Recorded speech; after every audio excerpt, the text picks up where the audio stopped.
That's a good name for a school. So I want you all to meet Mr. Downs, Dennis. And this is Mr. Johnson. He came up from the city to speak to you guys today. And Dan is an archaeologist, right? Okay, cool. So I'm sure he may tell you more about his work. Dennis? I'd like to tell you guys a little bit about the trees. I'm going to move over there by the posters. So if you guys want to back up a little. Back up this way. This way. You're good. You're good. Let me through. Come through. Andrew, you want to join me? Dan, is that Dan? What do all of you going to a great school with that great name know about trail markers? Anyone? Oh, good. You. It's an Indian trail. Yes. Trees mark the Indian trail. That's right. They were shaped by Native Americans to help them to get the things that they needed. I'd like Andrew to say a few words. Andrew's the executive director from the American Indian Center, which was a co-founder of that organization, was actually Scott T. Williams, Chief Thundercloud. Thank you, Dennis. Greetings. How many Indians, how many Native Americans do we have here today? Everybody raise your hand. You are. There we go. If we ran into each other 200, 300 years ago, what would we say? What do you say? Well, today, what do you say today? You say hello. If you were here 200, 300 years ago, you'd say Bozu. Can everybody say that?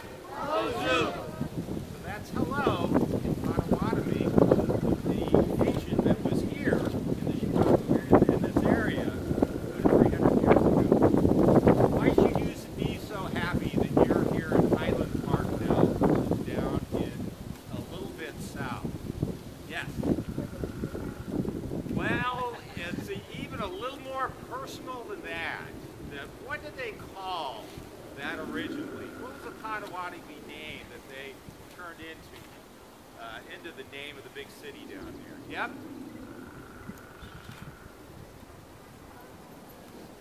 Well, we're close. Yes? Chicago, but where did that come from? It came from Chicago. You know what that means? It's the land of bad smells. It used to have some swamps down there, and the aroma was not that sweet. So that's why we have a lot of the villages, a lot of the areas, a lot of the habitation up here. That's why you should be so happy. You're up here in the nice park, and the cedar trees, and all this stuff. So we want to welcome you here today. We sure are glad that you can experience this. We are very, very grateful to Mr. Downs for his perseverance, his teaching and educating people about the trees that were very, very important to the inhabitants of this area. So make sure you say thank you to Mr. Downs. And how do we do that? How do you say thank you in Potawatomi? That's hello. Iguian. So Iguian, say Iguian, Mr. Downs. Iguian, Mr. Downs. And we say the same thing. So welcome and have a great day today. Thank you.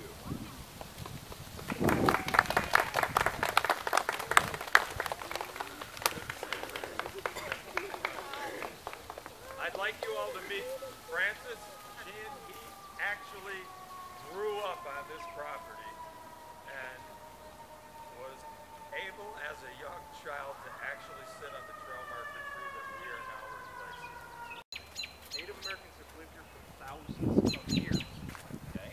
But the last group, the Potawatomi, left us something, these trail trees, a living testament, okay? Something left over from those days of prehistory that can still be seen today. Trail trees are all over the place, still. And these are last living things that can be seen and touched. And it is a tie between their history, their time, and our time today. So these are things that are very important and things that should be preserved. All right? you all very much for coming out today, and I'll turn it back to Mr. Downs. Thanks for coming out. Andrew, thank you for coming out. Francis, it's incredible that you're actually part of history. And now let's shape the trail marker. Right. What we talked about earlier was that these trees led from Lake Michigan all through your beautiful town of Highland Park. One leading to another, and then the one here was leading back over to the other two trees, and then on to the village.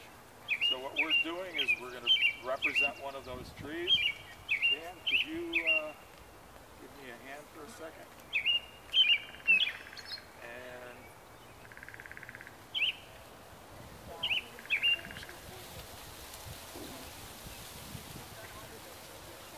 What was that? hang on.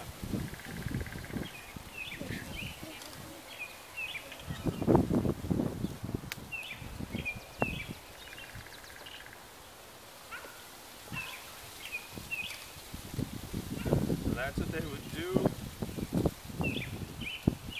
They'd simply take buckskin and the little stone there that's in the bag is just a simple round stone wrapped in buckskin. And what that does, when we put it here, it straightens the tree slightly. Again, that would tell them later that this was not randomly shaped by something falling down in the woods, but that it was shaped by the hand of man. And that's what made, well, you guys have to make sure that nobody undoes this. You guys are the caretakers of the tree. Dennis, can they feel the bag to see how heavy it is? Sure, sure. Okay, let's see. Maybe Dan could pass it. Now remember I talked about the fact that preserving these trees are very important. Now it's your job to make sure that this tree has been preserved so future generations can see what you did here today. So this is an oak tree, right? Yes. So what kinds of trees do you mostly find that are trail trees? The trail trees in this area usually come from the oak family. There's been one walnut that was documented. But whatever area you lived in, you would want to use the hardwoods because they have a longevity and they're easily shaped when they're young, and they'll retain that shape once it's set. In other words, when we ultimately remove this and we take the end off, that tree will keep that shape for the rest of its life. It won't look How to our long does it take for it to get like bigger? well, it's an oak tree, so we're spoiled. We're used to things happening really, really fast the way we live now. In reality, you probably shape it, when it's even shaped when it's young, you would know you shaped it. So it already has a meaning. You would spot it immediately. These people were trained to travel through their area, always pay attention to every single thing they saw. They were hunter-gatherers. They were scouring the countryside. So even when these were young and growing, it was just as important to them as when it was mature. That's the beauty of this. It's the fact that they knew they did it. This will continue to grow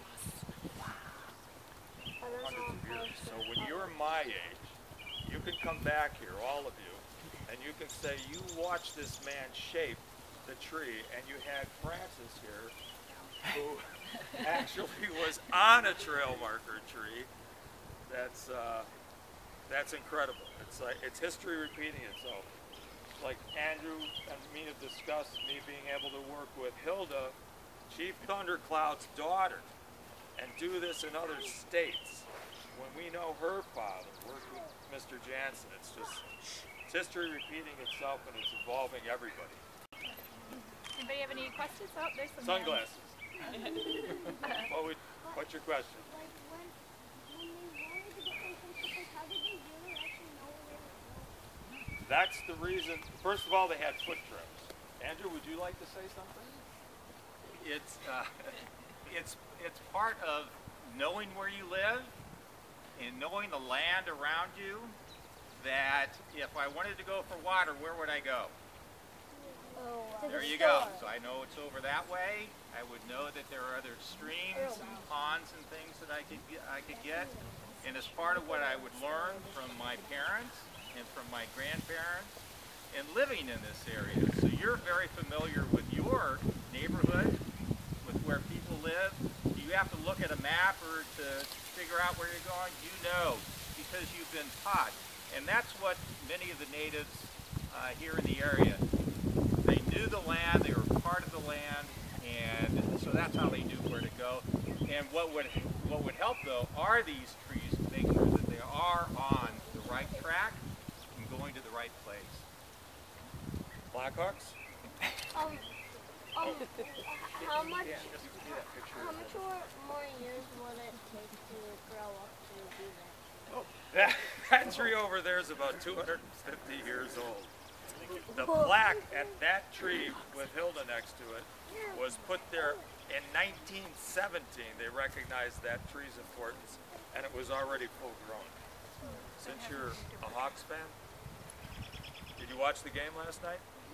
All right. The Eagle staff that was brought out to honor the American Indian veteran, that Eagle staff is actually Hilda's father's Eagle staff. This is a picture of us together. So that's a little bit of Black Hawk again. It's connecting the community back again with people that came before us. That's because they work in conjunction out of respect to the Black Hawk players. They work as a group, and that's a good thing. Right, Andrew? Yes, it is. They help each other. Yes? What's that white stuff?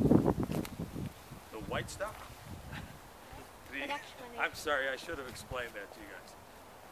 This is actual buckskin. Deer skin. It's wet because, I'm sorry, I should have explained that to you guys. Did you guys watch Westerns? All right. I know Andrew. When buckskin is wet, when you wet it, it'll expand. It'll be a little more giving, and when it dries, it tightens up. So this here was a big piece of buckskin that went around the bottom.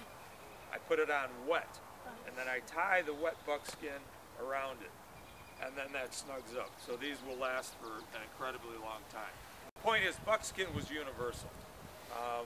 This was the closest you got to Home Depot. You could wrap things in buckskin. You could wear buckskin. You could tie things with buckskin. The fringe on old jackets, those were your zip ties. You would simply take those off. You wouldn't just have one coat. You'd make a new coat probably every year from the use you would get out of it. You'd simply take your pocket knife, cut that, and you'd be using that to tie up your bundle you were carrying, or something you were bringing home, or something over a horse. So again, this is nothing more than a stone